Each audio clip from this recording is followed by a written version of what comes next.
Hey guys, John here. The nice weather is right around the corner here in the Northeast, and it's spring cleaning time. It's time to refresh and renew.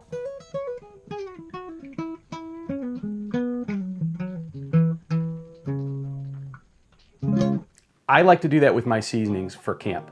Upcoming season is going to be great. Really looking forward to it. Today I went out to the dollar store and I bought up a bunch of these dollar seasonings. You can't go wrong. You look at the sea of seasonings that are there. You just pick out a bunch of them that you think you're going to use. Again, they're $1. You don't need anything fancy. You don't need the Madagascar vanilla bean that's $250 a pound.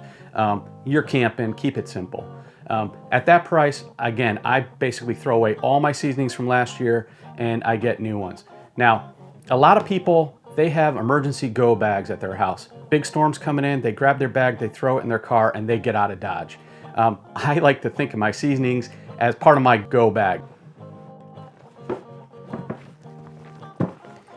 I just keep it in my cook box at all times. It's just here, it's ready to go. And another tip is they're the perfect size if you get them at Cabela's. They're called gear bags, and they just fit these seasonings perfectly. Now, here's a tip.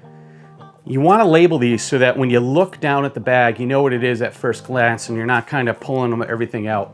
And I found that a silver Sharpie works perfectly on these black caps. So as you can see, red pepper. So I could just pull this up, know what it is, and if it's out of the bag, I consider it dirty. If it's in the bag, I consider it clean. Before I put everything back, I take a Clorox wipe.